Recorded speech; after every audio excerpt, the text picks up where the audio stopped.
we finished the first 2 points, the preliminaries, and then the main topic.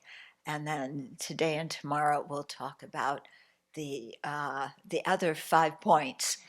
Okay, uh, so I'll try. I really would like to complete this over the weekend, but we'll see. Um, and even if I do complete it, it'll be short.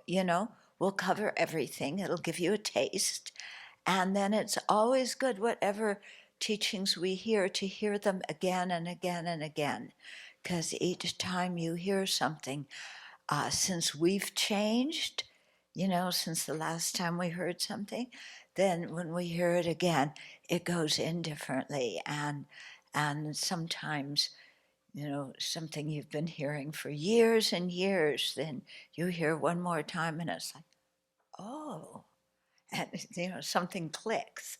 So we should never think, oh, I've heard that before, old hat, not interesting, but really keep our interest up.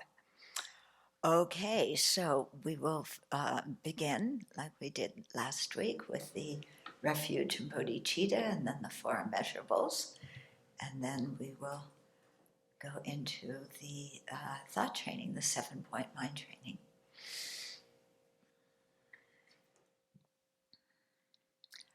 So let's cultivate our motivation.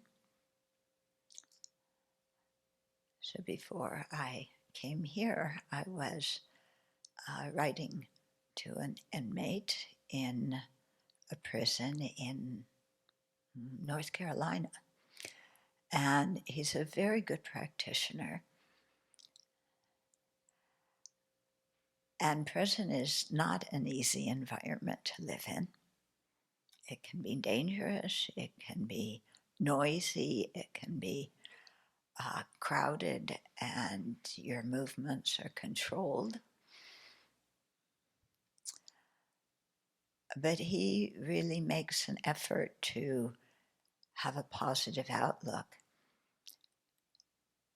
and be a benefit to not only the other inmates, but also to the guards and to the staff. So it's also not easy to work in a prison. Yeah, the whole ambience there is not one that cultivates kindness and compassion. But he really makes an effort to do that in all of his interactions with both the staff and the guards, as well as his fellow inmates. And he said he always thinks they want to be happy and free of suffering as intensely as I do. And they also have been kind to me in previous lives and will be kind to me in the future lives. And on that basis of recalling kindness and recalling that others mean well, but they're just overpowered by their afflictions, and that's what causes the problems. Not the person, but the afflictions that overwhelm their mind and torment them. So on that basis, then we can look at ourselves in the same way, that we have incredible potential, but our mind is cluttered and obscured now by the afflictions. But there's the possibility to clear them away, and not only clear them away from our own mind stream, but to guide others, inspire others, act as a Dharma friend to others who aspire to do the same thing.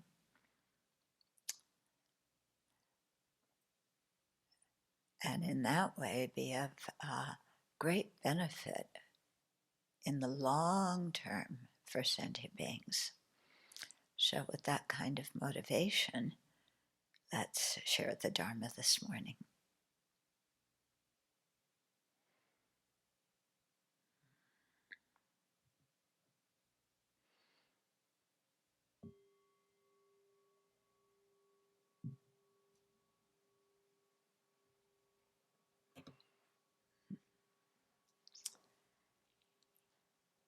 Okay, so this thing of separating the person from the afflictions and from their actions is very important. Yeah, we often would say, "Oh, somebody is angry," as if they were anger. Yeah, uh, maybe we should say somebody has anger right now. Yeah, the has is like there's something extra added on to the pure nature of their mind at this moment. Yeah, but that's not who they are, and they certainly aren't angry all the time. Yeah, we might try and hold on to a particular emotional state, but it doesn't stay there all the time, does it? It disappears, it fades. So, uh, the person who is angry one moment, then later on is not angry. So anger is just, it's an affliction, an obscuration covering the pure nature of the mind. That can be eliminated because the anger, the greed, the jealousy, the arrogance, all those things are rooted in uh, the grasping at a way of existence that doesn't exist. Okay? So we are holding things as having some of their own independent, autonomous essence that makes them what they are. But actually, everyone and everything is something that arose from causes and conditions, and something that consists of different parts and different attributes. Yeah.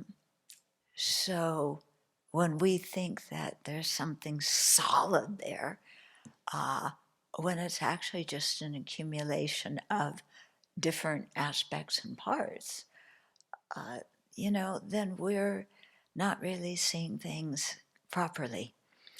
But this has been our mode of perception since beginningless time, so we don't even recognize that we have it.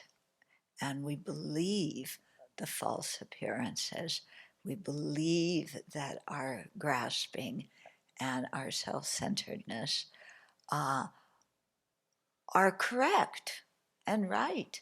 And, that's how things exist, and being self-centered is entirely justified. Yeah, and scientists even tell us we're hardwired. Yeah, just to think about our own interest. Yeah, but practicing Dharma is um, going against this stream, the ignorance stream. Yeah, we're swimming upstream and saying, actually, self-centeredness is not our friend. When we look at all the negative actions that we've ever created, that we regret, they've all been created under the influence of self-centeredness, haven't they? Yeah, you don't say, "Oh, for the benefit of all sentient beings, I'm going to rip them off in a business deal." Come on, you know? Or I have so much compassion for somebody that I'm going to break up their marriage. Huh? Okay, so we can see that, it's the afflictions that overpower us that cause the problem. And the self-centeredness that just thinks about our own welfare above everybody else's. Yeah, so practicing Dharma, where you have to flip it and see that our view of things as solid, concrete entities is incorrect, and that view can be eliminated. And the self-centeredness, with its whole long list of my rules of the universe that everybody should follow.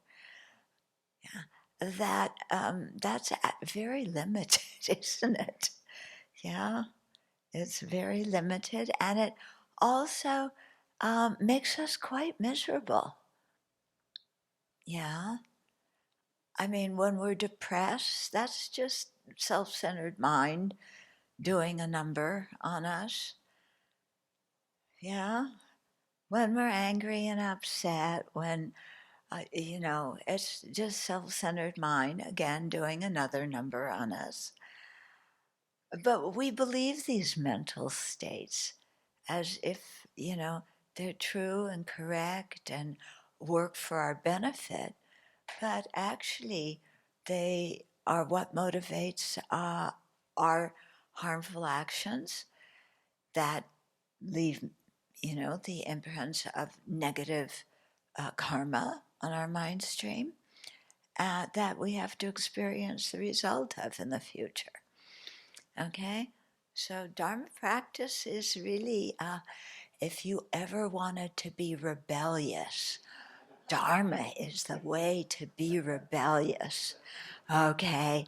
You can be a rebel as much as you can because, you're not doing anything illegal. You're just rebelling against the cause of misery for yourself and others. Yeah, so go to it. Yeah. And I don't think your parents are going to reprimand you for staying out too late or, those kind of things that ordinarily happen when we're rebellious. Okay, so that's just to remind us before we go into the rest of the 7 points, what the basic outlook is, how we're looking at things when we're doing the thought training text, because it really is totally opposite to the way we usually think, and if it accorded to the way we usually think, it wouldn't be a remedy against it. So the fact that it's an opposite, it's going to be kind of shocking to us and unfamiliar, and we might initially say, what? What? But the more we really think about it, and especially, when we act out of self-centeredness or self-grasping, what are the effects on ourself and others? Yeah. Does our self-centeredness really bring happiness? Yeah. And just look at our own experience. When I'm going round and around, me, I, my, mine, me, I, my, mine, me, I, mine, and I do my 100,000 me, I, my, mine, you know, um, then what's the effect? Do I come out of that happy? No. Okay. So let's try something else, thinking of the welfare and benefit of others. And let's see how that goes. Okay. So now I'm going to open the text, hopefully. Okay, there it is.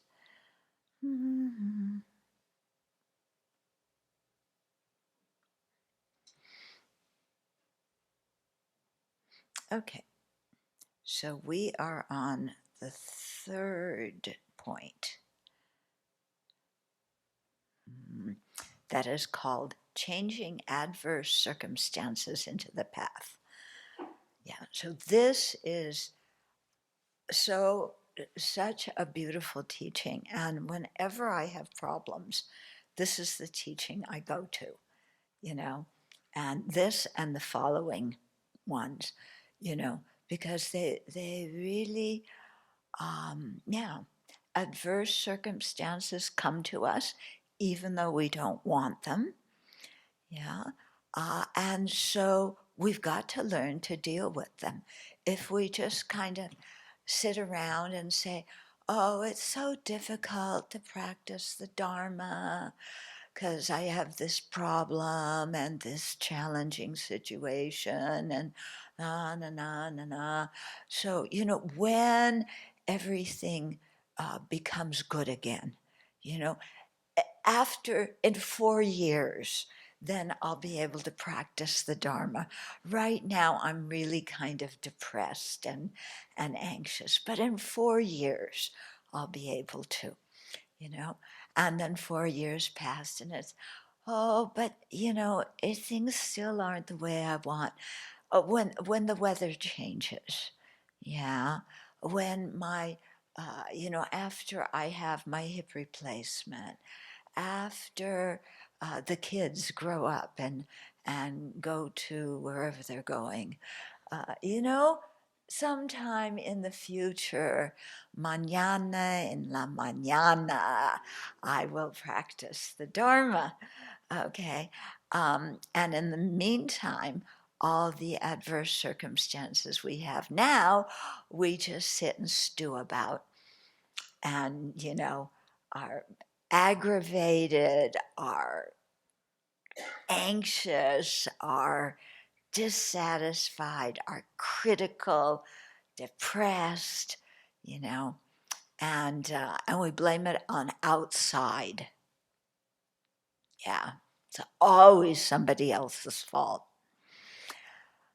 So adversity is just part of samsara, let's face it. But this is the teaching that shows us not just how to deal with adversity, but how to actually take it into the path so that it becomes something helpful for our Dharma practice. Okay, so I'll remind you, I think of the story I told last time about when I went to complain to my teacher about being tormented by these macho Italian monks, and how I tried so hard and they mistreated me, and how my teacher said, oh, they're more important to you. He said, who's more important, them or the Buddha? And of course I said the Buddha, and he said, no, they are. Because if you want to attain awakening, you need to practice fortitude. Yeah? Fortitude, the ability to not get angry and upset in adversity. And he said, you cannot practice fortitude with the Buddha because the Buddha is always kind. You need people like this, yeah, who are mean, who are critical, who pick on you. You need them to practice fortitude. Yeah. So he told me this must have been, what year? In the early 80s. And I've been stewing on this for many decades now. It was quite a profound teaching, yeah. Okay, so the third point is changing adverse circumstances into the path. And under that, there's several phrases. The first one is when the container and its contents are filled with evil, change this adverse circumstance into the path to full awakening. Okay? So, whenever we have some kind of adversity, it could be physical problems, it could be mental upset, it could be relationship problems, it could be self-doubt, whatever it is, okay? Coming from outside, coming from inside, yeah, to stop and say, yeah, that this is a result of the negative karma I've created, and now, the seeds of that negative karma that I've created in the past are ripening, so that karma is finishing. Yeah. And that karma could have ripened in, eons in an unfortunate rebirth, but instead I'm experiencing some physical ailment or inconvenience or relationship problem now.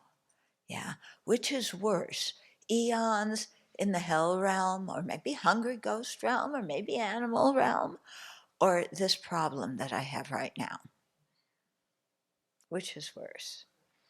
I think, yeah, we would choose to have the problem we have now over spending eons in the hell realm. Okay? And to think, that karma could have ripened in the hell realms. Instead, it's ripening now.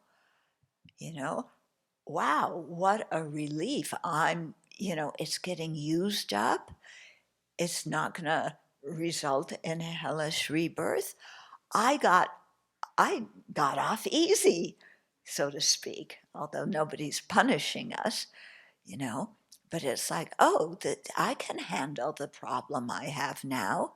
It's not that bad compared to what I could have, be experiencing as a result of this karma. Yeah. And when we think like that, then our mind can remain calm, you know. One of my Dharma friends was doing retreat at the Kopan, the monastery in Nepal. And while doing retreat, she developed a big boil on her cheek that was very painful. And so, in between meditation sessions one day, she was walking around the monastery and she bumped into our teacher, the same one who told me that those macho Italian monks were essential for my Dharma practice and were kinder to me than the Buddha. That same teacher, you know, she bumped into him and he said, "Oh, how are you?" And she said, "Rinpoche, I have this horrible boil. It's painful. It really hurts." And he said, "How wonderful! That's fantastic." you know. And she was like, "Can I have a little bit of pity? It really hurts. Can you make it go away?" Yeah. And he went on and on about how fortunate she was to have this painful boil because it could have ripened in a long period in an unfortunate realm. Yeah.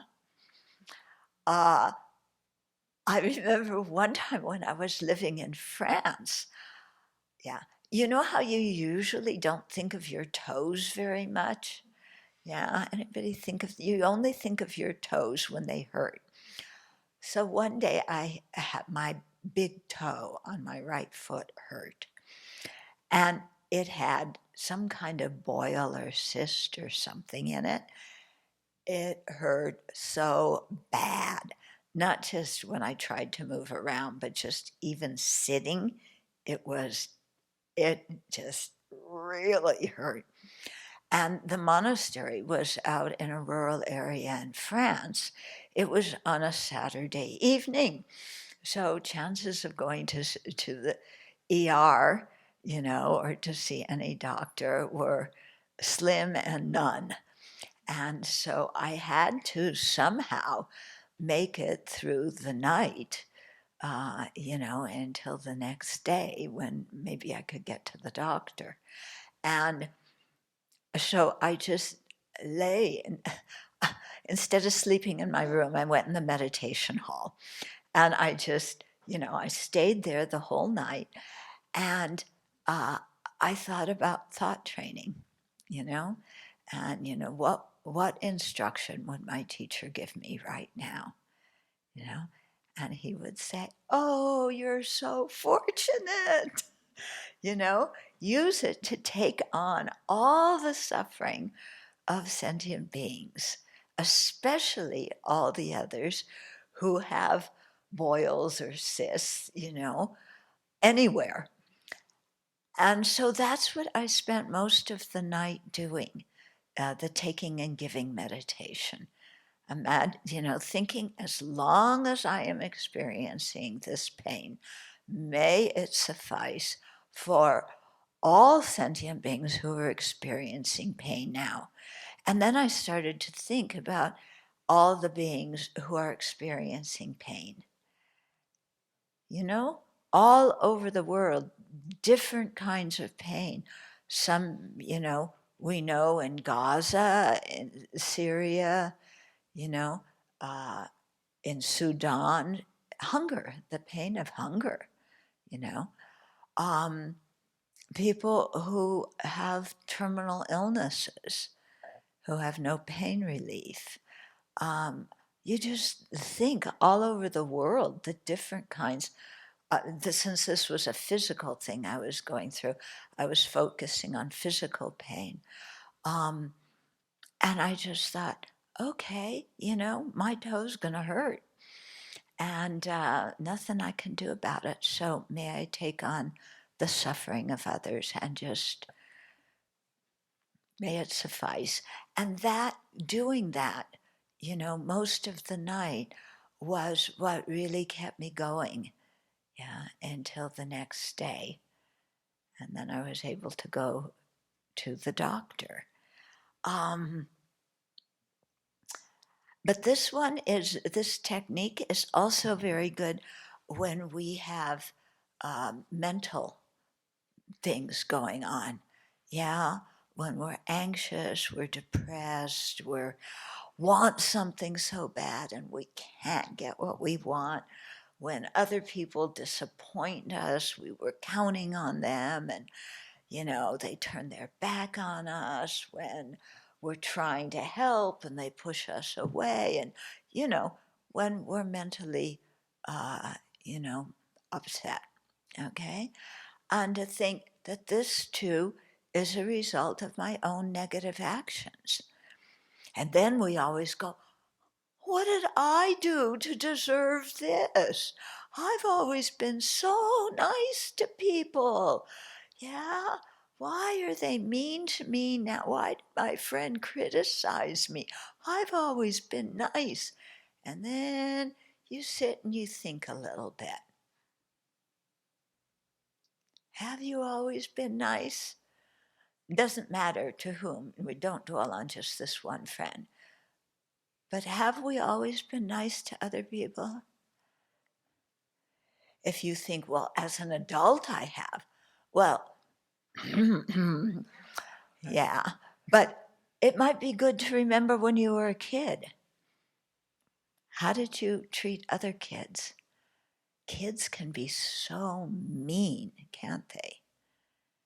They can be really mean and make fun of other kids and torment other kids. And, so how did I speak to other people when I was a kid? And how much of that habit do I have even now?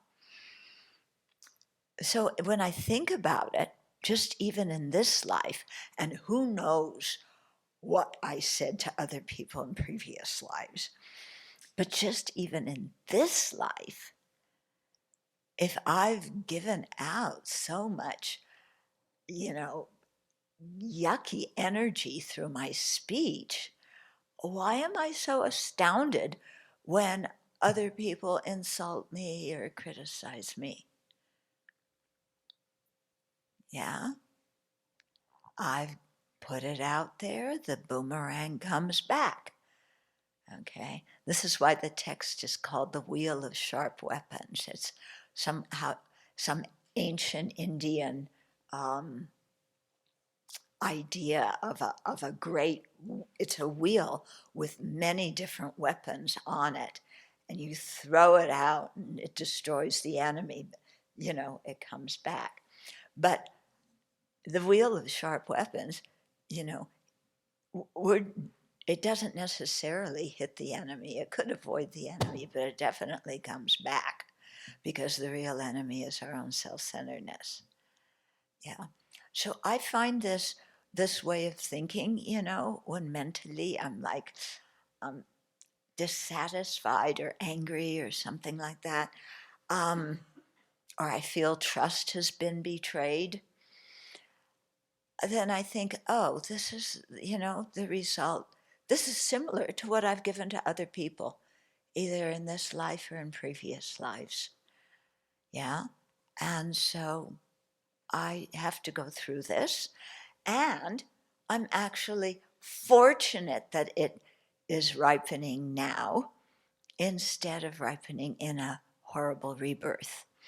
The first time I heard about the hell realms, my idea of a hell realm wasn't the physical torment.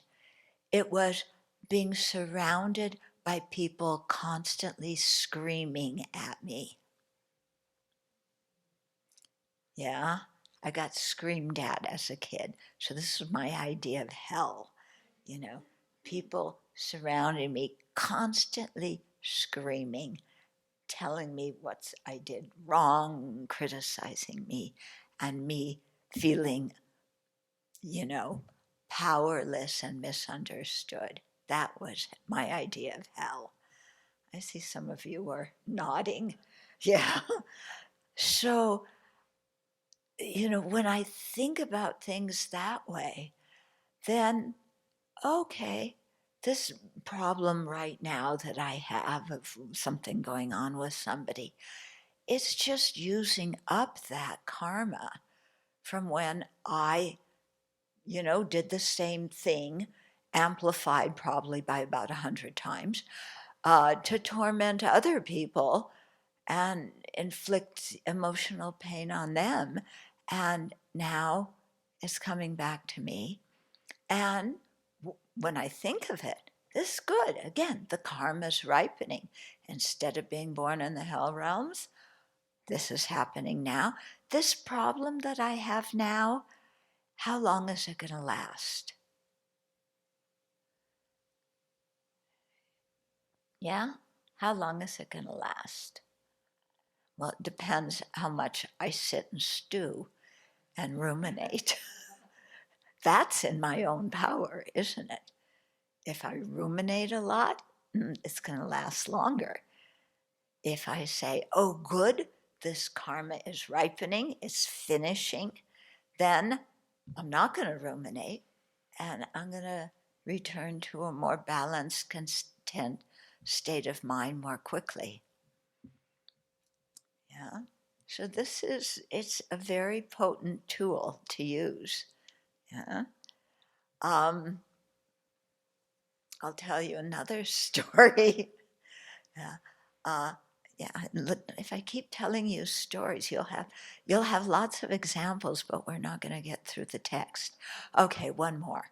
Uh, so, uh, in the summer of 1986, I went to Tibet on pilgrimage, and I wound up. I bumped into the attendant of one of my teachers uh, in Lhasa, and he was going out to see our teacher's family. Our teacher had died a few years back, but his family was still in a little village outside of Lhasa, about a day's journey from Lhasa. And so he was going there, and he said, come along. So I went with him, and we were staying there, and then we could go to Lamo Lazzo, which is the lake, the very high altitude, where when they want to find the rebirth, the incarnation of the previous Dalai Lama. It's where they go and they look for signs in the lake. So that there's a ridge around the lake. The lake is down, and they will go there, and do pujas, and then look and see if they see symbols or syllables or different things, and it gives them a clue where to find the next Dalai Lama. So it's a very sacred lake. Yeah. So we were going there. There were about one, two, three, about 6 of us, going there, and on horseback.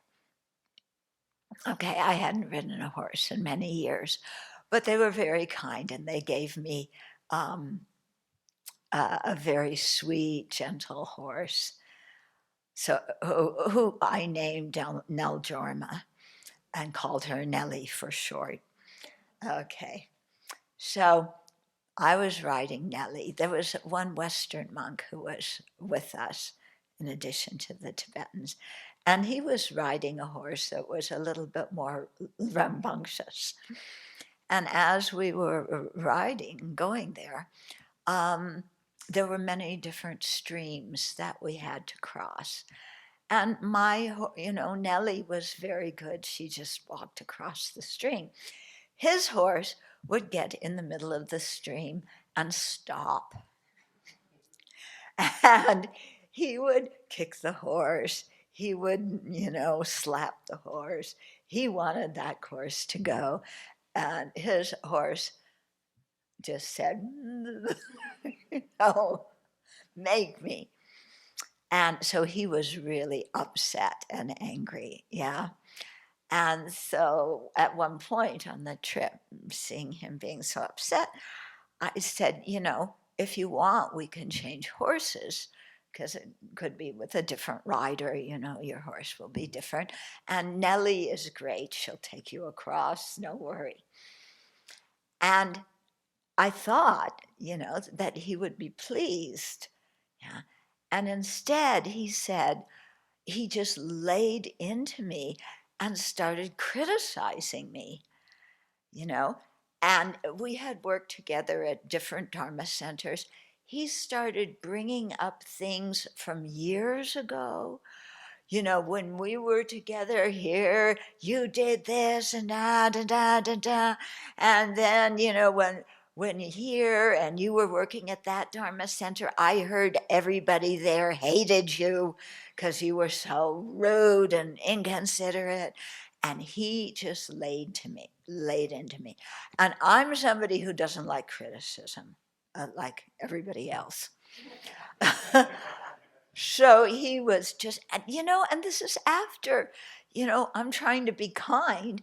He reciprocates with like blaming me and, so and so told me you did this, and then I saw you do that. And so maybe it was the blessing of Pelden Lama. She's the deity of the lake where we were going. But all of a sudden, I remembered this thought training. And I thought, okay, all that suffering, I'm going to give to my real enemy. What's my real enemy? My self-centered thought. So, I sat there, and Nellie was great. I didn't have to do too much. I could, meditate on her. I didn't close my eyes all the way, though. But so anyway, so then I just imagine, all these insults, all this, stuff that he's putting on me that I just have to endure. That is so uncalled for, because I'm just such a nice person. And he shouldn't just pick on me and talk about my faults. I mean well, yeah, see? Aren't I nice? Don't you like me? Like phony baloney. And and I just thought, okay, here's my self-centered thought. All these insults are coming. I'm giving the pain to the self-centered thought. Because why did I speak in the same or similar way to other people, either in this life or previous lives? Self-centered thought. So self-centered thought, you're not a part of me, you're out there. You and I are not the same thing. And you caused me all this pain of receiving these insults. So I'm giving all that pain to you. Here, take it, and take it, and take it. And I did that the rest of the way until we got to where we were camping. And normally, my mind, after somebody telling me off, I would be very, very upset. But my mind was completely peaceful. It was amazing. You know, I did my evening practice. I went to sleep. I wasn't going round and around. How could he talk to me this way? I'm so undeserving. He's the one he's such a grump, and everybody says this about him. And you know how you think when somebody else says something you don't like. You think of all their bad qualities instead of our own. And it's our own which are the cause of us receiving this junk, this insult to start with. So that really helped, to really give the suffering to the one who's responsible, the self-centered thought. Yeah. So when it says, when the container and its contents, our world and the people in it, are filled with evil, in other words, all the sentient beings' minds are, tormented by ignorance, self-centeredness, change this adverse circumstance into the path to full awakening. So here, in terms of what's going on in the country, can we take on the suffering of others? Think of all the people who are losing their jobs for no good reason.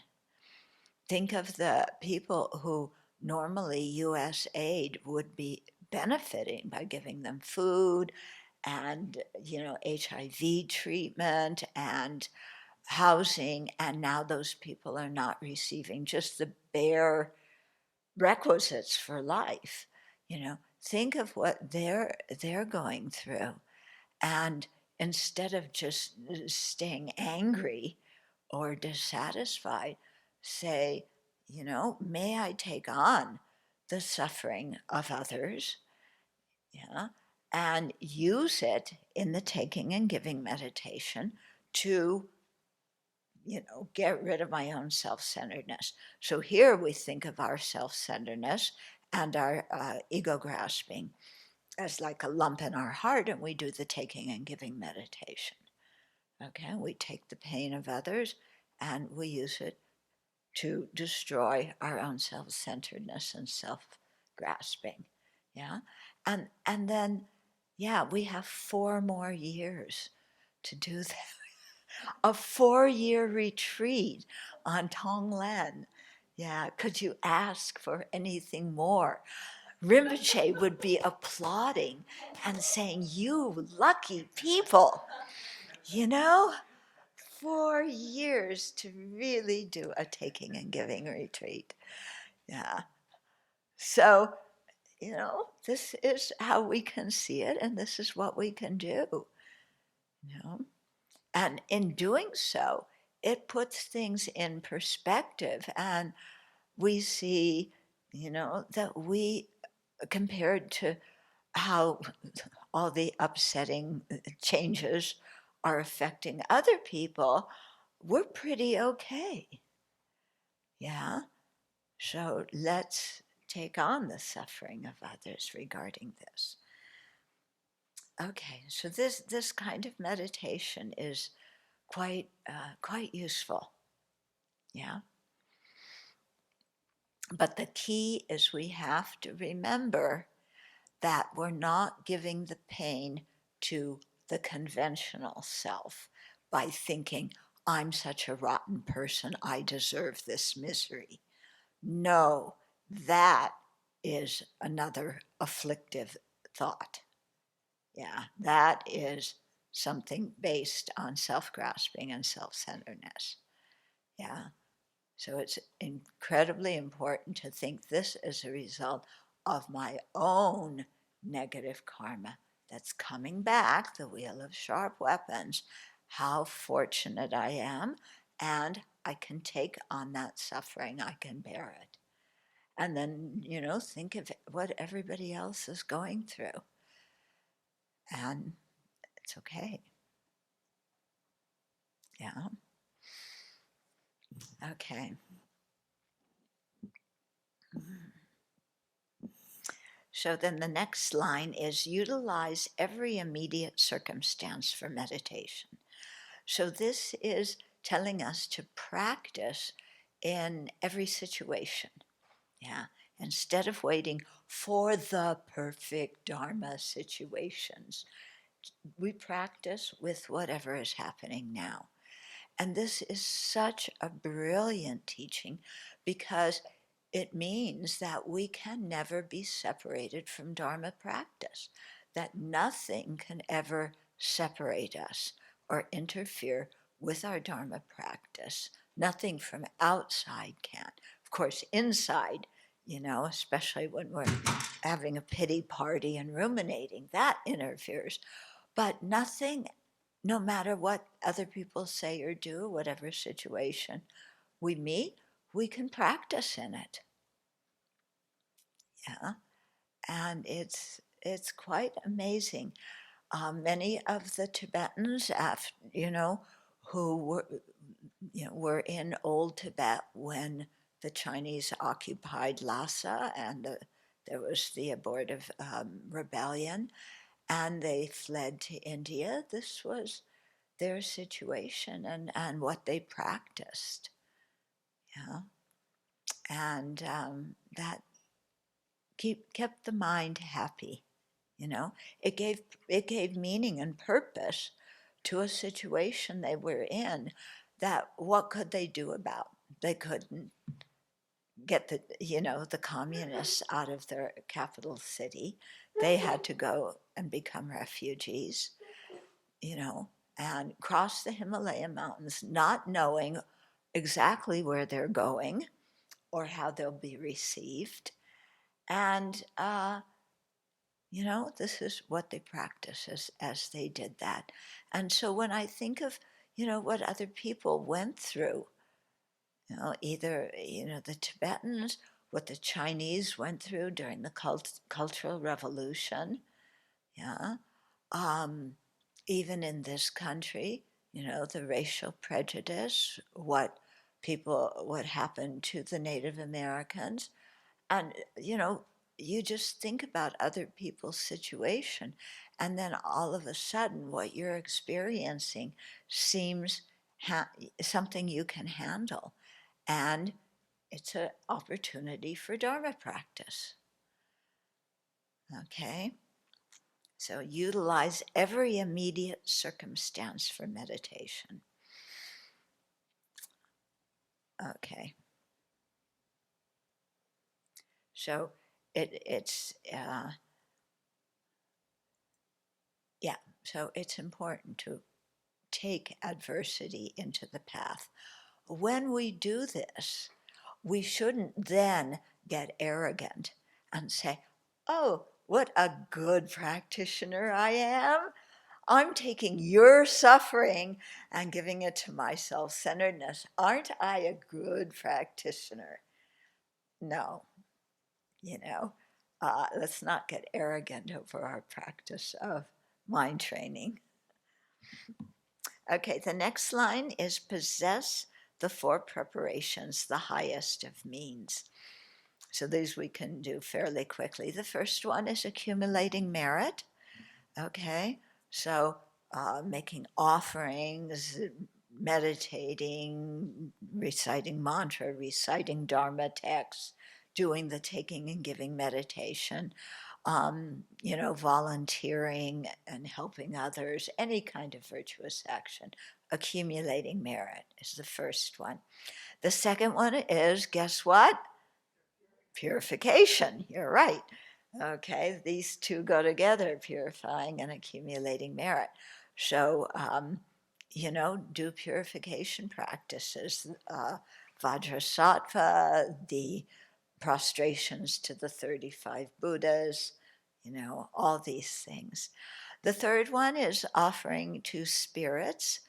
Um, there's a very strong belief in India and China and many cultures and Tibet, about living beings who we cannot see, who, if we do things to bother them, they may retaliate, or we may have harmed them in a previous rebirth, in a previous situation, and they're holding a grudge, so we experience harm by spirits.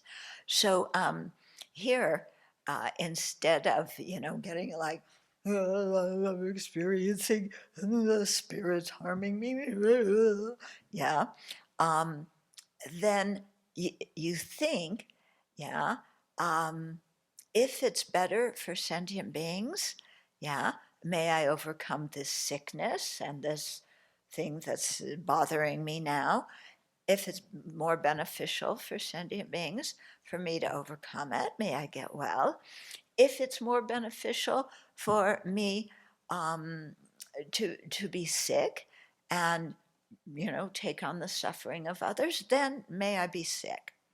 Okay, so because the sickness is helping me to purify the negative karma, because remember that karma could ripen in a horrible rebirth that would take me away from Dharma practice for a very, very long time.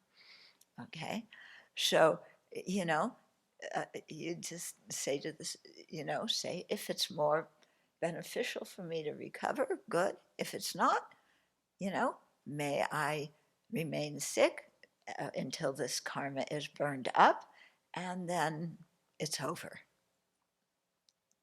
Yeah. So this is you can see why this is called a secret teaching. This is not easily understood by everybody. To say, if it's beneficial for others, may I endure some kind of suffering. Who in the world ever thinks that? Okay. But if we can think that, then it affects how we're not thinking of, I'm suffering, poor me. We're thinking, I'm purifying negative karma, how wonderful. Okay, so it's completely changing the situation. I did this one time. It wasn't a spirit harm, but when I was on that trip in Tibet in 1986, I loved Tibet. It was wonderful. And this was before, it was in a gap where there wasn't much harm raining down on the Tibetans from the Beijing government. It was a time they had just opened it up for foreigners, and it was before they really clamped down harder afterwards. So I thought, well, maybe I could stay here and teach English. Yeah, that would be so cool. And so I practiced this. I said, if it is better for sentient beings for me to stay in Tibet and teach English, I hope it is, I hope it is, I hope it is. May, I find a job or a place to volunteer to teach English. But if it's more beneficial for sentient beings for me not to find that and go back to India. And so I really prayed like that because I wanted to stay, but I had no idea if, how things would fall. I didn't want to be attached to that opportunity. So I kept praying like that. And as it wound up, no opportunity, no job. I went back to India. Okay. And then when I came back to India, which is like my spiritual home, I love staying there. And I was planning on going into retreat in the mountains. I got a telegram from my teacher, the same one who, uh, and it said, go to Singapore. And they need a teacher there. Go to Singapore and be the teacher. And I'm going, where is Singapore? Yeah, I heard of it, but I don't know exactly where it is. And I was counting on doing retreat, and I'm getting sent off again, out into the boonies. And it was quite interesting because that was happening on one hand. On the other, when we got back to India, then the Chinese really clamped down on the Tibetans. There was some protest. The Tibetans started protesting, and the government clamped down on them very, very hard. So it was actually quite good that I wasn't in Tibet at that time, because if I had been a foreigner, I could have been accused of being a foreign agent. Yeah, instigating turmoil. Yeah. So it was actually quite good that my prayer didn't get answered. Interesting, huh? And I got sent to Singapore, which I did find out where it was. I didn't know anybody. Yeah. And the Dharma Center didn't even have a building. It wasn't even, um, you know, they didn't have a constitution. They hasn't registered with the government yet. But as that turned out, years down the line, it was so beneficial because I have such a good relationship with Singaporeans to this day, and go back there, every year to teach. So, you never really know what is a hindrance and what is a blessing. We never really know. So instead of getting bummed out when we think that everything's falling apart around us, do these thought training practices and say, oh, good, I'm glad this is happening. Yeah. Or, if it was better for me, may the karma change and may I do something where I'm happy and all my attachment can arise so that I create more negative karma out of attachment. No, you know, if it's better for me just to go through this, may I do it with a peaceful mind and make it meaningful by taking on the suffering of others, by enduring the result of my own obnoxious actions. Okay? And then the fourth one here is making offerings to Dharma protectors.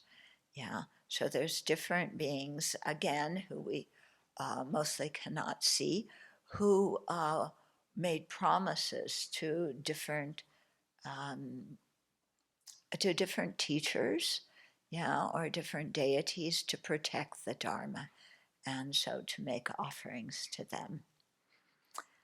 Okay, then we're on to the fourth point.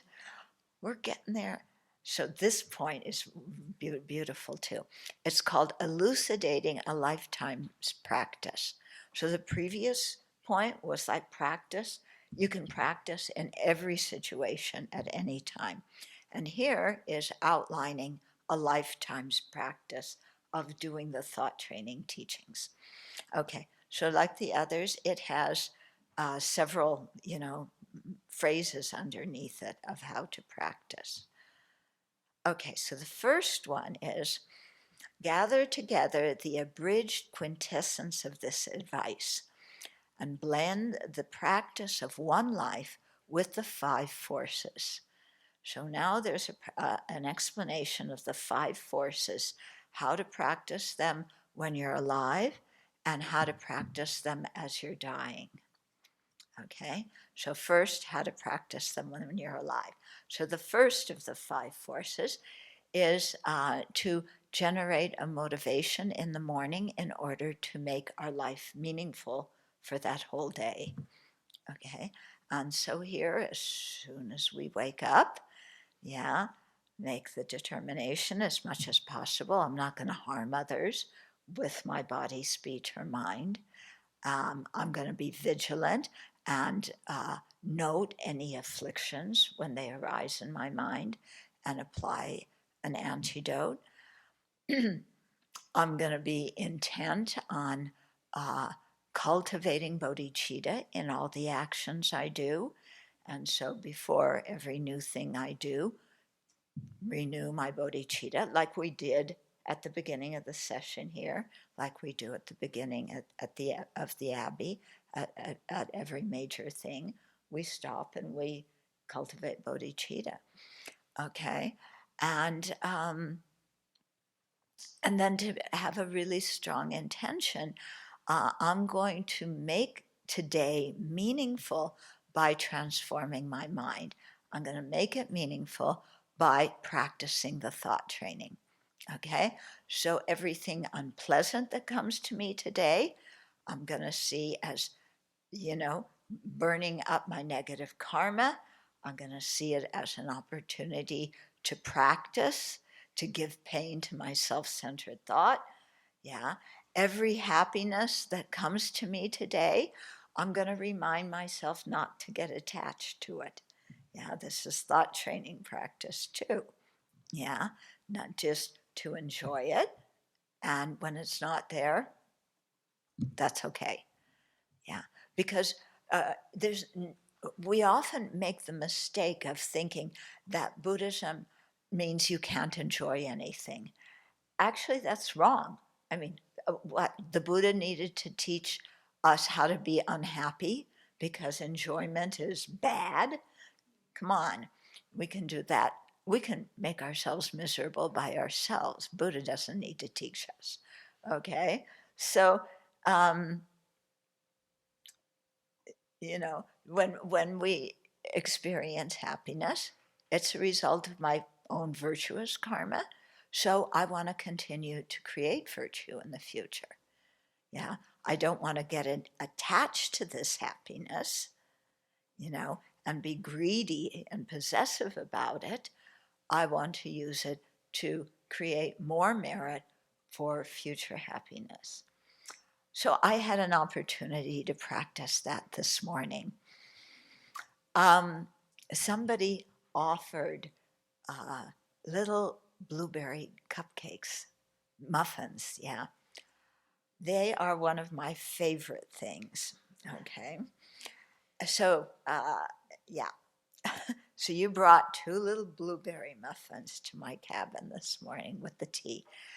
And my thought was, oh, wow, I love these. And the second thought was, well, I already made offerings this morning, so I can't offer this again. That was the second thought.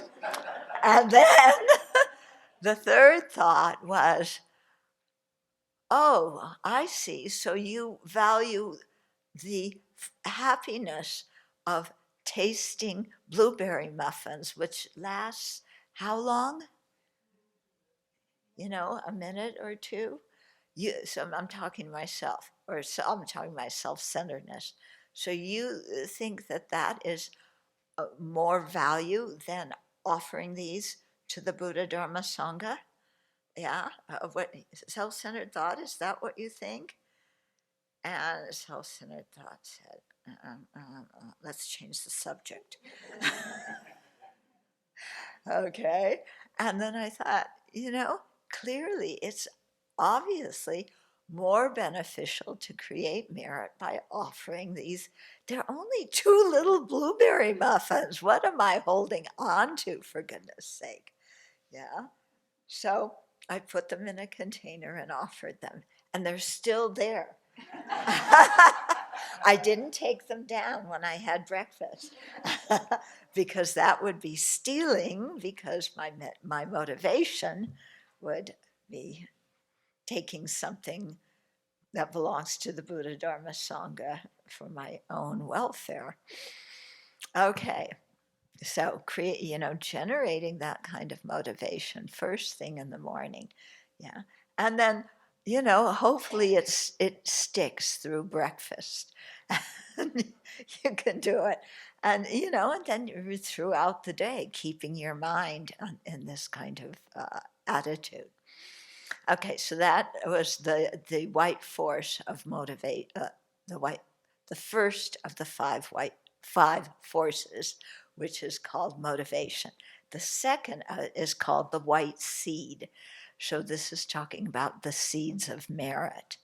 Okay, and so here, what we do during the day is to study the thought training teachings, cultivate the bodhicitta that has not yet been cultivated, stabilize the bodhicitta that we have cultivated already, do purification and accumulation of merit by doing the preliminary practices, taking refuge, the seven limbs, all these things. And, you know, that's create, use today to create merit, make today meaningful. Yeah.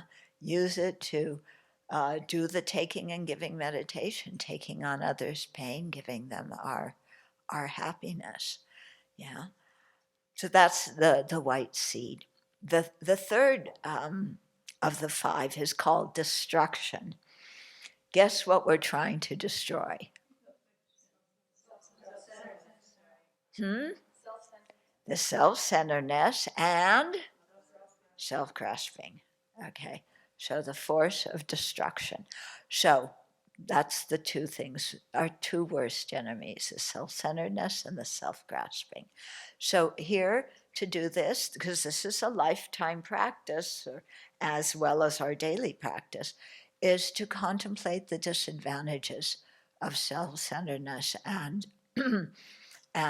self-grasping, and really think, when we are adjusting our mind and adapting a Buddhist worldview, yeah, then the karma we create becomes something very important to our mind, because it's going to determine not only our future rebirths and if we have a chance to continue practicing the Dharma in future rebirths, but it's also going to, influence how well we can progress along the path and attain liberation and full awakening.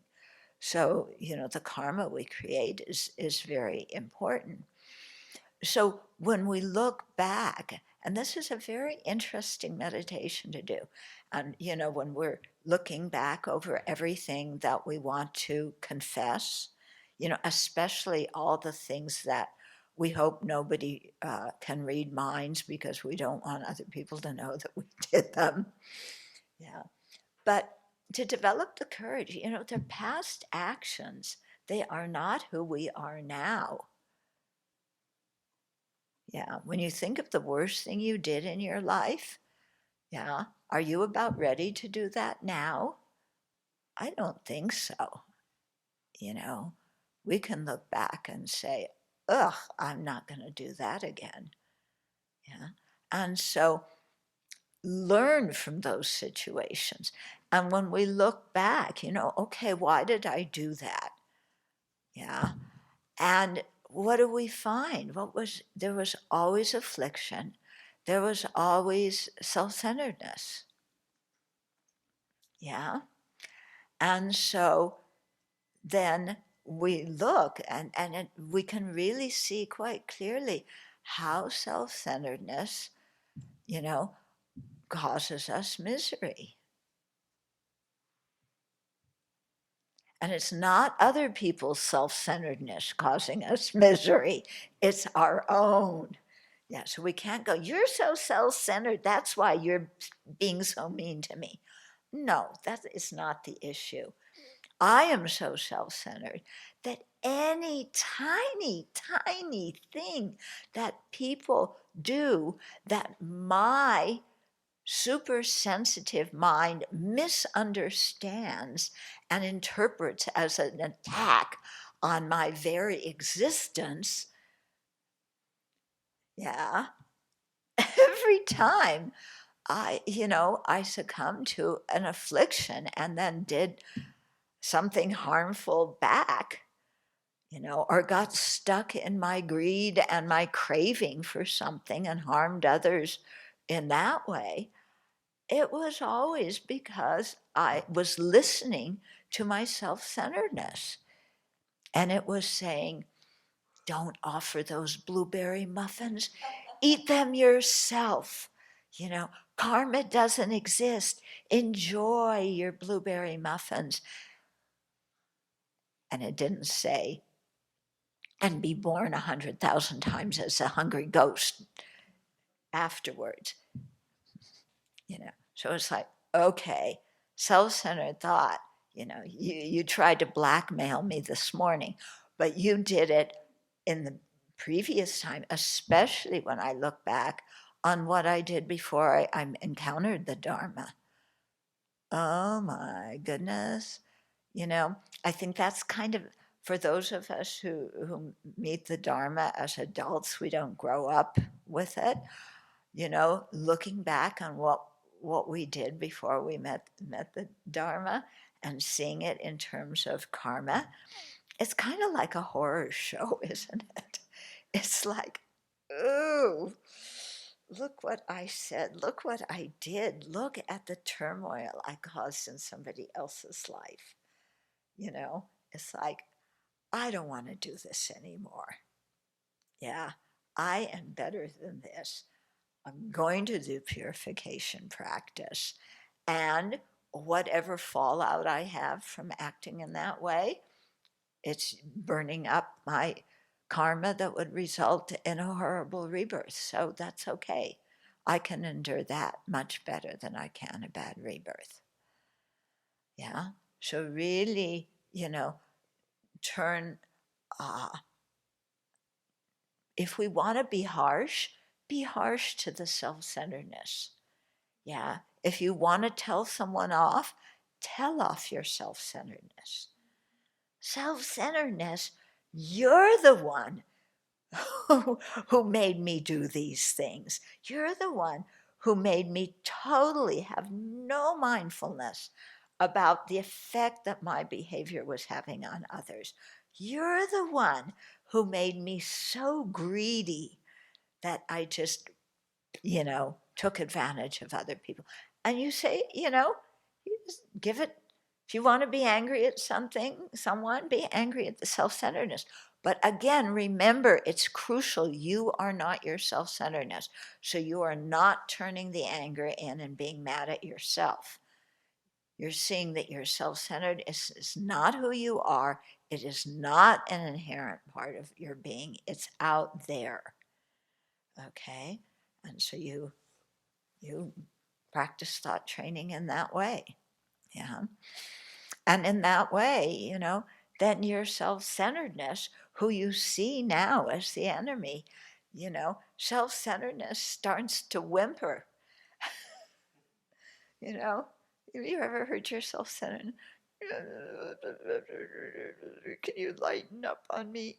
No, because you're the cause of all my pain. Okay.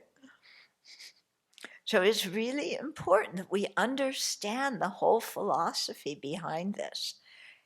Otherwise we don't do it correctly and we become angry at ourselves. And that is not thought training. That's regular old guilt tripping of ourselves, And we've done that enough. We've wasted enough time feeling guilty. Let's stop that already. Okay, so power of destruction. Then the fourth one is the power, the force of prayers of aspiration for the path.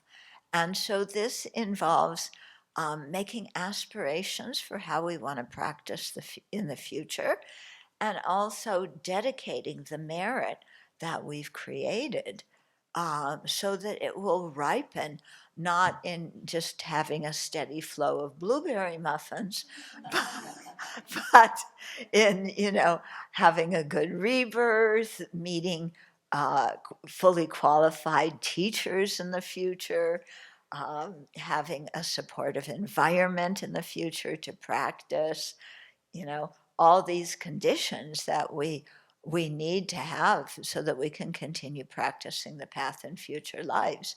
So we dedicate for the full awakening of all sentient beings, and, so that we can have good circumstances in the future.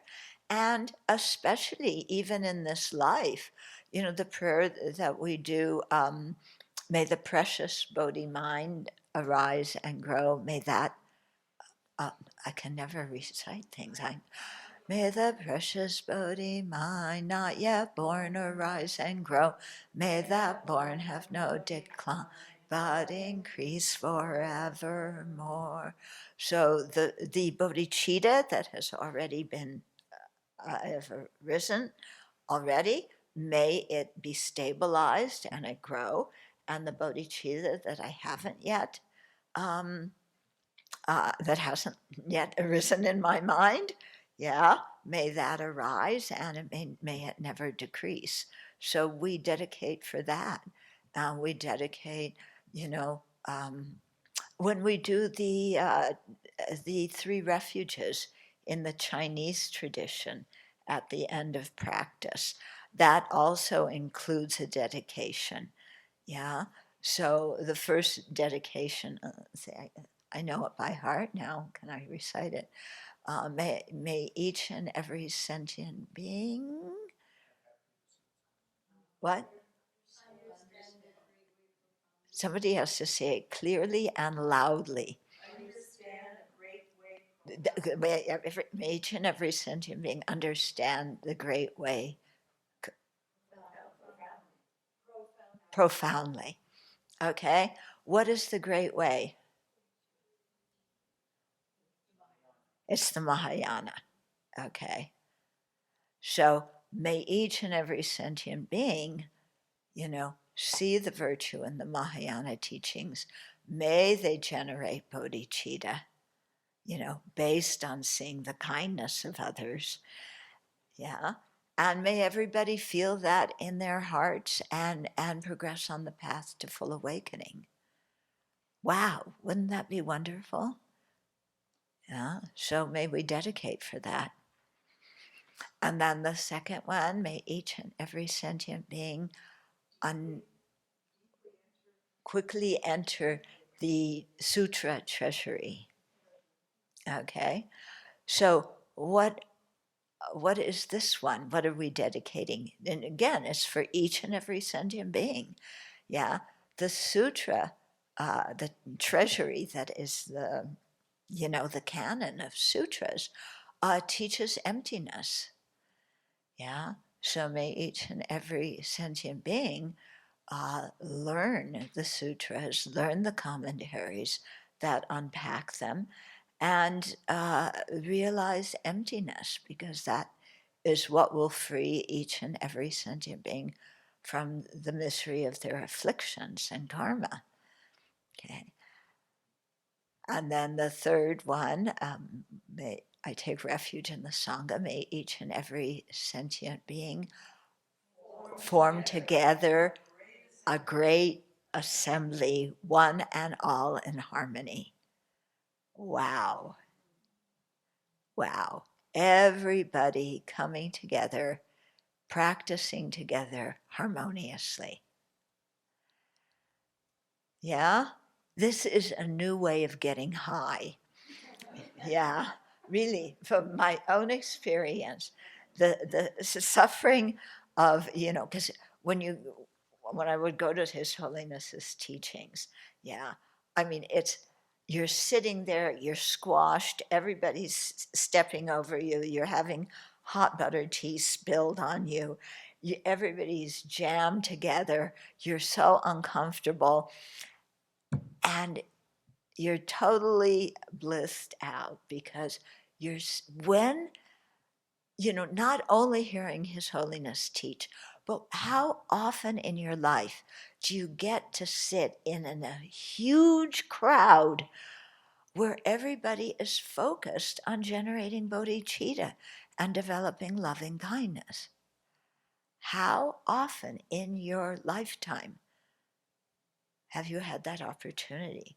And how many people in this world have had that opportunity? And here, because it's not just the teacher, you're with all these Dharma people who are supporting you in your baby practice, but their energy is carrying you forward. Yeah. And how often does that happen? Okay. So we dedicate for this, not only for ourselves to have, but may all sentient beings have this kind of thing, And when you can be in a harmonious Dharma community, it's wonderful, yeah. I mean, it's nice when your workplace is harmonious, okay? It's nice when your football team is harmonious, but, that doesn't always happen. But to be in, a harmonious Dharma assembly, yeah? I mean, this is what we create together, isn't it? Okay, so that's the fourth one. The fifth one is the power or force of familiarity or acquaintance. And so, as we've talked before, this is really something important. This is why we recite things again and again and again, because they go in deeper and deeper. Yeah. So here it's, every day to always be aware of our higher aims and, apply the Dharma to whatever is happening.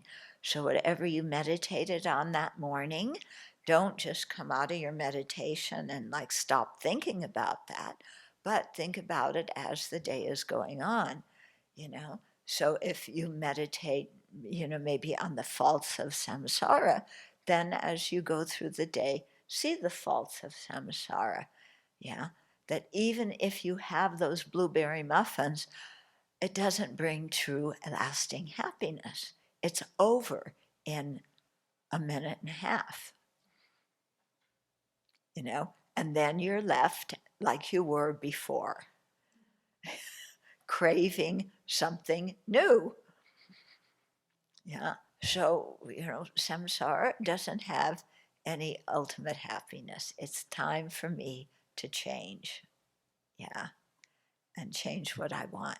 So, acquaintance, um, with applying the thought training teachings or any Dharma teaching throughout the day.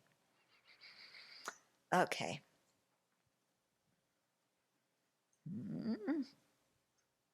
Okay, so that is the 5 forces to practice during life. Yeah. Now, the 5 forces to apply when it says the instruction for the great vehicle transmigration of consciousness is to apply those very 5 forces lying in the perfect position.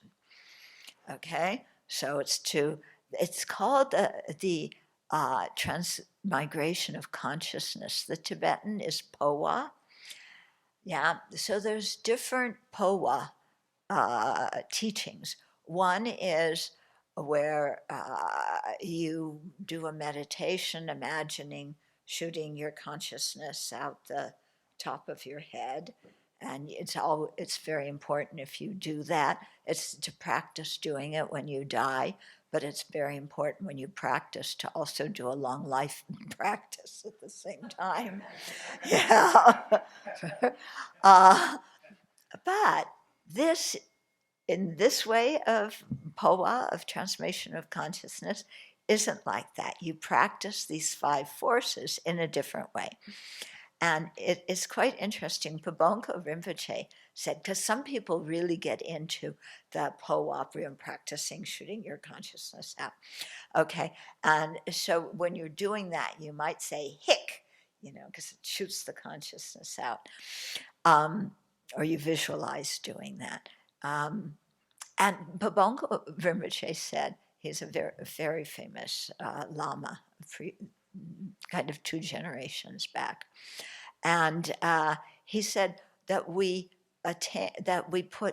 people put too much emphasis on getting some sign of doing the POA, because if you do this, you can have some swelling on the crown of your head.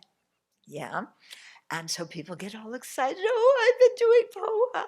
Now look, there's a little bump on the top of my head.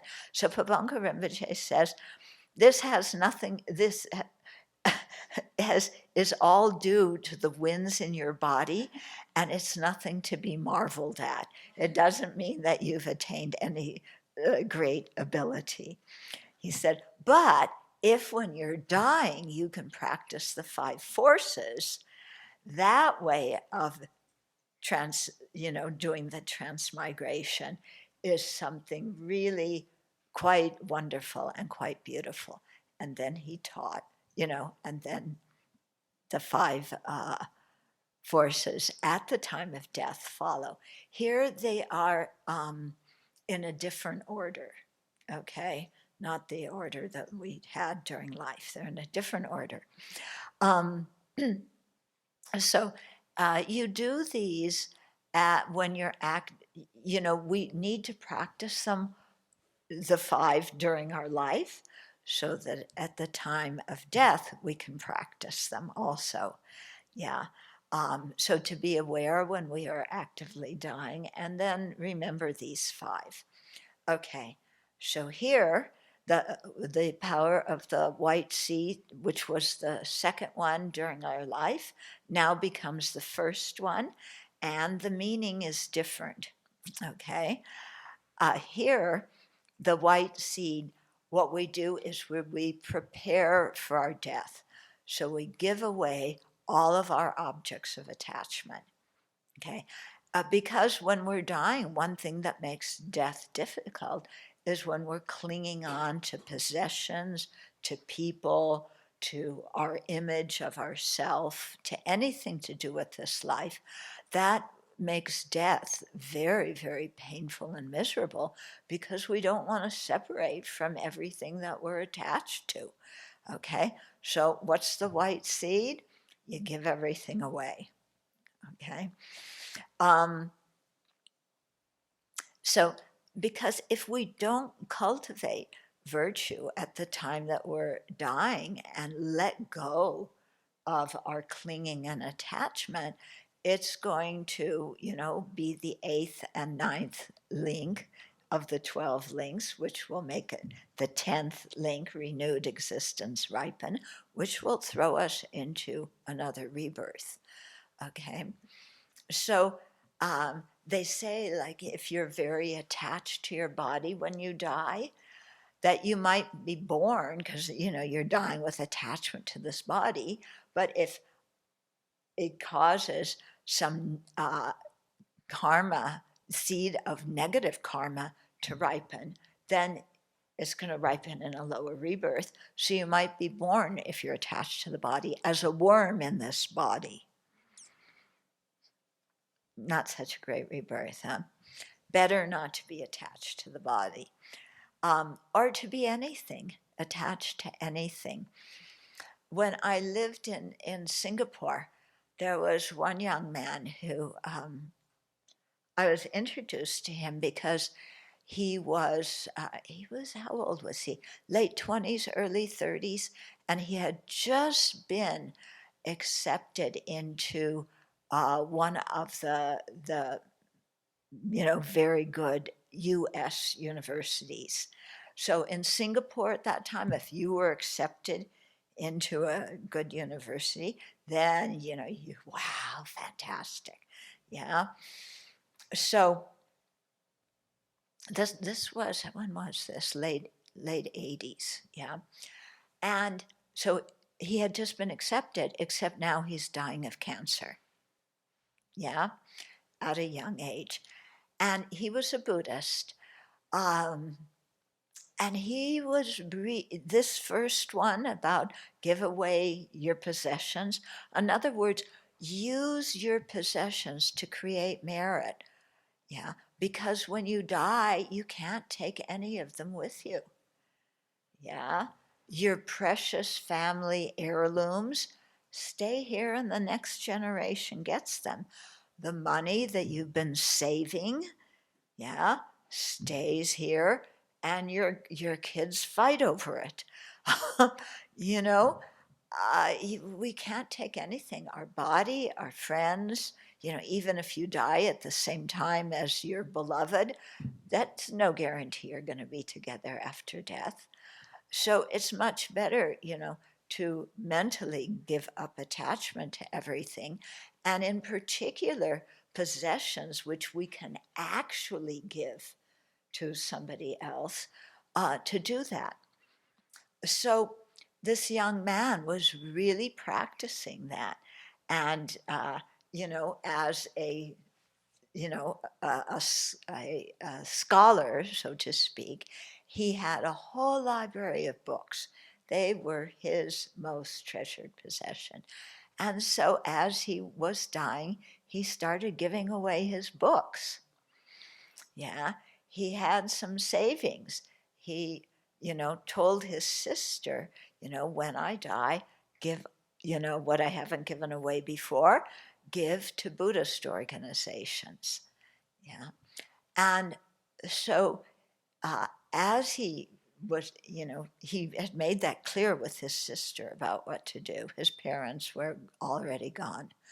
Um, so when he was dying, this was the young man who the Christian doctor tried to convert as he was dying. I told you that story. Anyway, as he was dying, he was in the hospital, and I went there as soon as I figured out where he was. And he was calling I went there and I told the doctors to get out of there because the doctor was just, he was just saying, don't confuse me, don't confuse me. And anyway, I got the doctor out of there. And then he called his sister over, and he's dying, actively dying. He would be dead in like probably, 15 minutes.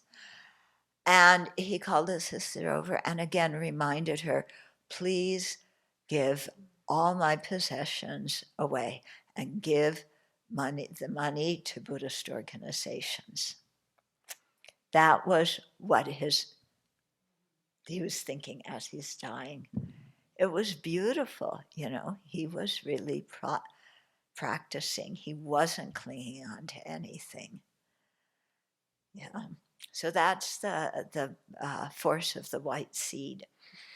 The second one is the prayers of aspiration. Yeah, which was the fourth one, but now it's the second one. So here, do the 7 limbs, make offerings to your spiritual mentor and to the 3 jewels, confess any broken precepts, renew them, your precepts as best as you can, offer all your virtue and prayers to be held by the Dharma in birth, bardo, and rebirth, so you can, never be separated from bodhicitta. This is quite important when you're dying, to really strong aspiration to never be separated from bodhicitta, never be separated from the 3 jewels, never be separated from qualified teachers, and then, purify and make amends for any transgressions, and and really make aspirations like this. So may I always be held by fully qualified Mahayana and Vajrayana teachers. Yeah. And believe me, that prayer is so important, because if you meet a teacher who isn't qualified, it messes your mind, and it could really harm your faith. So it's really important to make that aspiration, and to pray to have a precious human life in your future and be able to continue practicing. Okay, so usually when we dedicate merit, it's for the enlightenment of all beings. Here, that we keep that, but we especially dedicate for a good rebirth, which could be a precious human life like what we have now, or it could be reborn in the Pure Land. Okay,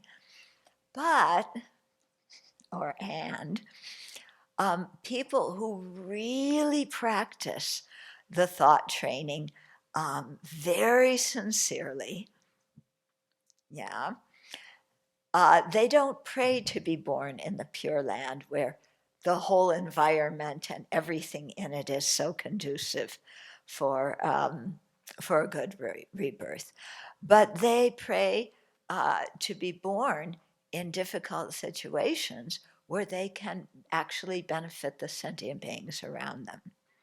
Okay, so there was a story about one lama, I can't remember, somehow maybe one of the previous pension lamas, I can't remember, but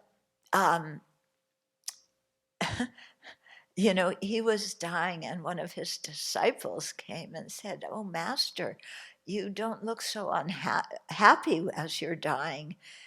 And he said, "I was really praying to be born in the lower realms to benefit sentient beings. But as I'm dying, I'm getting signs that I'm going to be born in the Pure Land." And he was unhappy about that. I mean, this is when you are fully immersed in thought training. This is how much your attitude has changed. Yeah. Then there's the story of a monk who was not that advanced and who was very attached to Tibetan tea. Okay, so we'll pretend instead of Tibetan tea, he was very attached to coffee. Yeah, and because that resonates with people here more than buttery, salty Tibetan tea. Yeah. So he always wanted coffee. He loved his coffee. He got more coffee whenever he could. Yeah. And as he was dying, because he was just an ordinary person, he was just thinking, "Oh, if I only had a cup of coffee, I'd feel better." Death is such a drag. I want a cup of coffee. It'll make me feel better. And one of his Dharma friends was there as he was dying and said to him, "They have really good coffee in the pure realm. Pray to be born in the pure realm instead. They have great coffee there."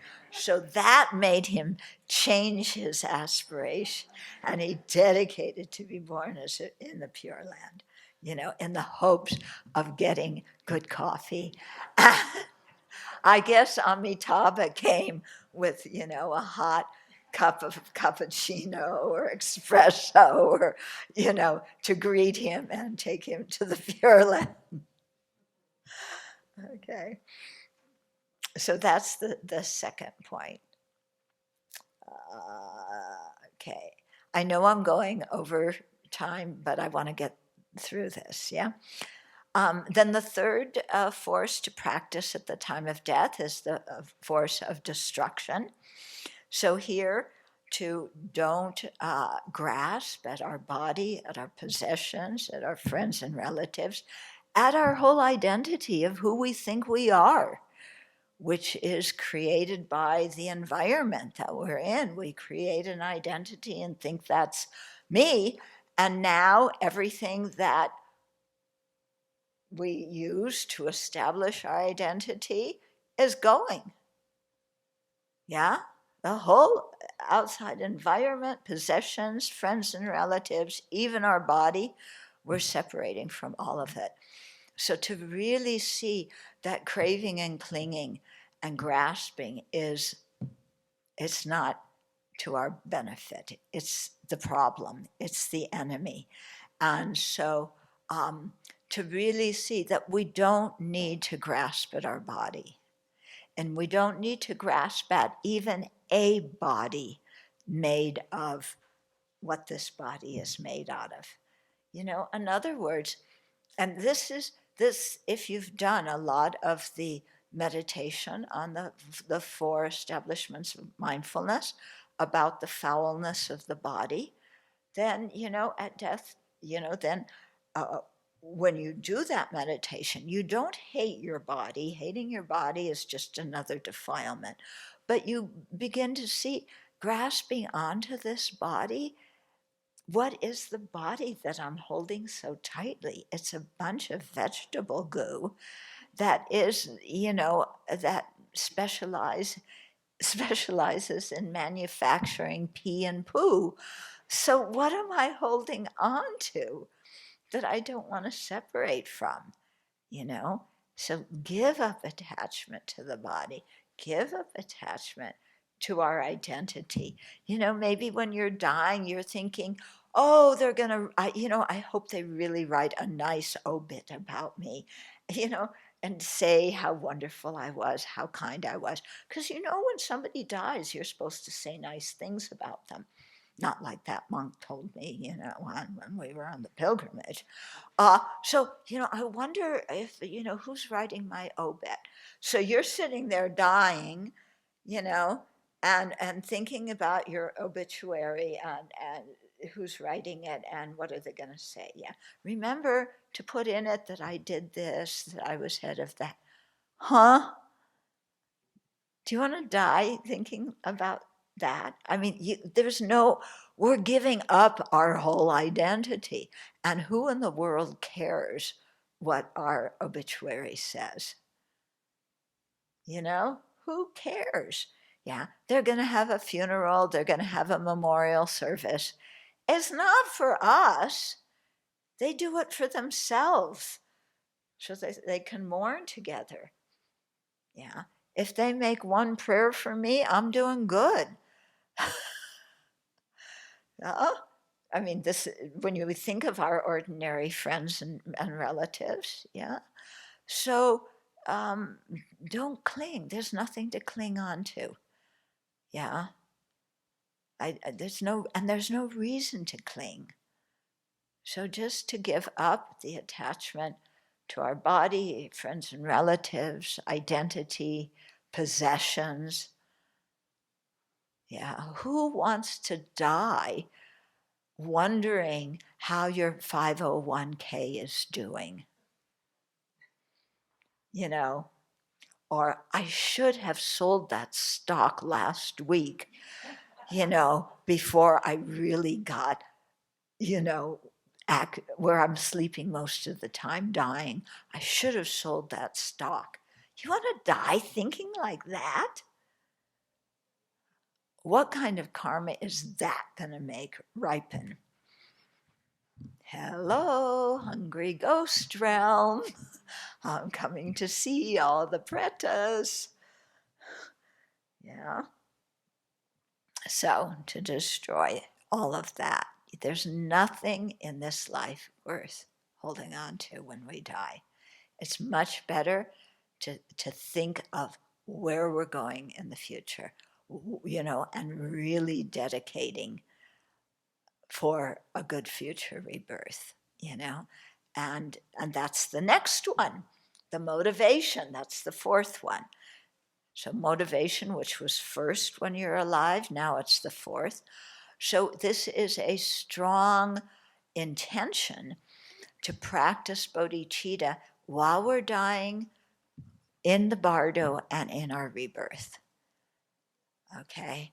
And then, to really, may I hold on to bodhicitta, and may that be my prominent thought as I'm dying. Yeah. May my aspiration to realize emptiness, may that be strong as I'm dying. And, so you have all your motivations. And then the next one, the fifth one, is the power of familiarity. So when you're dying, then meditate on emptiness. Yeah? Who is dying? Who is the I that's dying? The consciousness is going to go on. The body is calling it quits. Yeah. We say, I'm dying because of what the body's doing. Is leaving this body such a big deal? I've done it countless times since beginning this time. I'm quite, I've been through this, been there, done that, got the rebirth. Okay, so I'm not gonna, cling on to an I. Now I'm just gonna let go of everything, practice the taking and giving when you're dying, practice bodhicitta, meditate on the kindness of sentient beings, think of, doing the Tonglen, taking their misery, giving them your happiness. Okay, and so really practice that. And Lama Yeshe, when he was teaching this, he said, to really say to yourself, okay, when the time comes to die, I die, and relax. When the time comes to die, I die, relax, nothing to trip out about. And then he gave the analogy of a bird on a ship in the middle of an ocean. Yeah, and the bird is standing on the edge of the, not the balcony, but the bow, it's the edge, the side of the edge, like the ridge of the ship. And the bird is standing there, and when the bird takes off and flies, and I love this image because we have lots of birds here. They aren't on a ship in the middle of a vast ocean. But when they fly, they just fly. They just jump and flap their wings and go to wherever they're going. The bird, when it takes off, it doesn't look back and say, oh, I used to be there and now I want to go back on the ship where I was, but I'm flying and I don't know where I'm going. I'm so anxious. I'm a nervous wreck. I want to turn around because I want to go back. But you can't go back. Yeah, the bird just takes off and it flies. And so I think of that image, to be able, when we die, just like I dedicate all the merit I created in this life. I rejoice at the opportunity I had. I rejoice at the virtue of all the sentient beings. I rejoice at the virtue of all my teachers and other practitioners. And, I think of the kindness of sentient beings, and I'm going forward into my next life with, these aspirations, especially the aspiration to become a Buddha for the benefit of sentient beings. And then you die. Yeah. And then it's not difficult, because the power of familiarity, that, you've practiced during your life. Yeah. So, practicing these at the time of death depends on practicing them while we're alive. It's not like, you have a good time and with ignorance, attachment, and anger, jealousy, and arrogance, and laziness while you're alive. And then when you're dying, it's like, I got to take a refuge. A refuge in what? What am I supposed to think? Huh? Yeah, no, you've been practicing this all life, then your death is just a continuation of your life, and then you go on. Okay.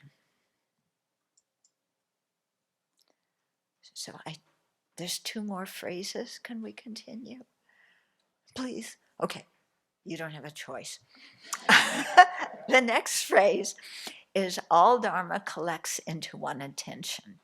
Okay, so all the methods of Dharma boil down to, the destruction of our self-centered thought and our self-grasping ignorance.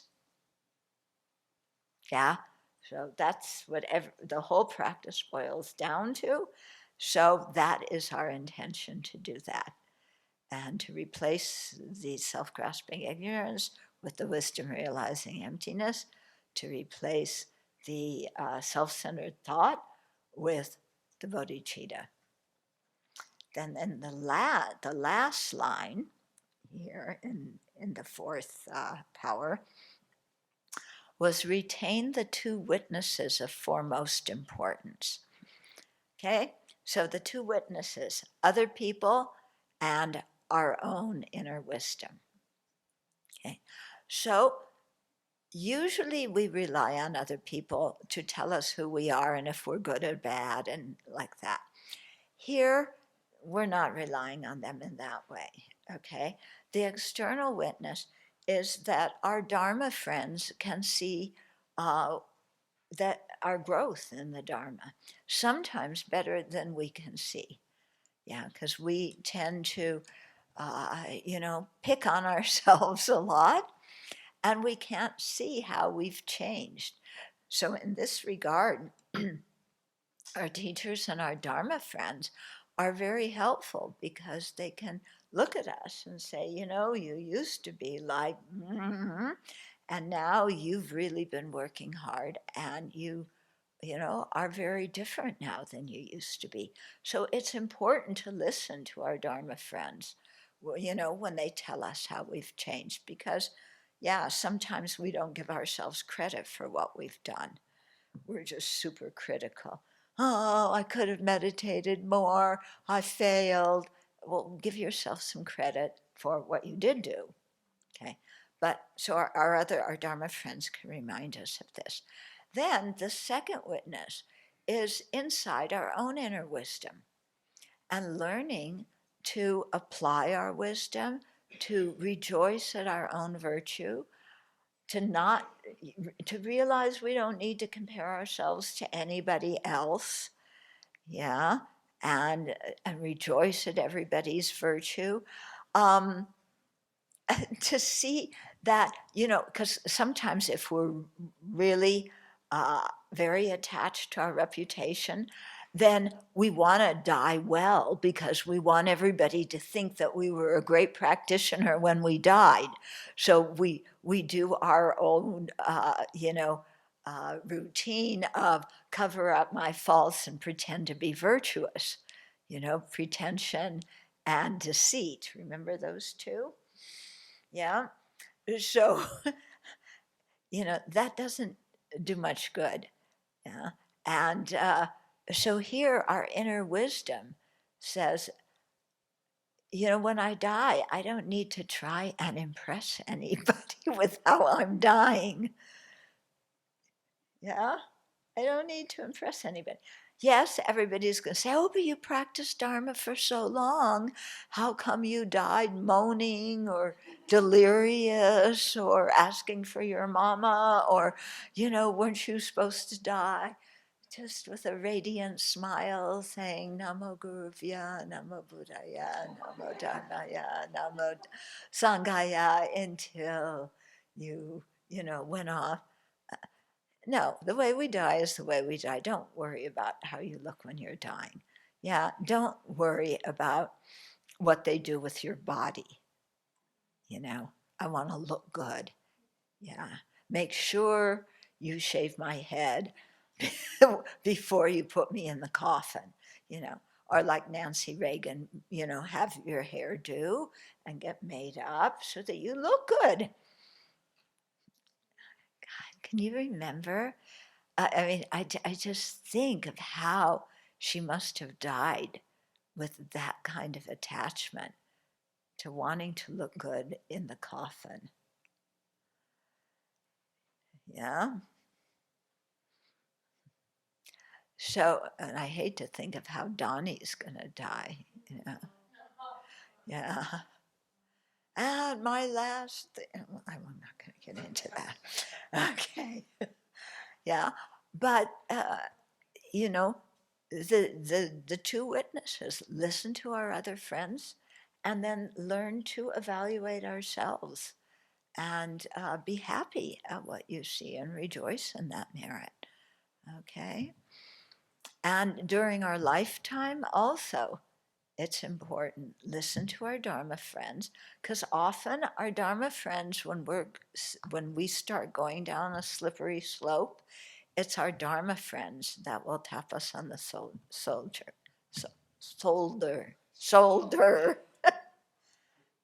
Our Dharma friends will do that. Of course, when they do that, we say, "Why are you telling me my faults?" Yeah, a posada, or whatever. If somebody says, your speech wasn't exactly virtuous. Yeah, that's how they say it nicely. Well, when you said this to me, I was so hurt because I do so much for you, and then you turn around and you were so mean to me. Don't you realize, look at this precept about, criticizing the Sangha. It's even a refuge precept, not even one of your monastic ones.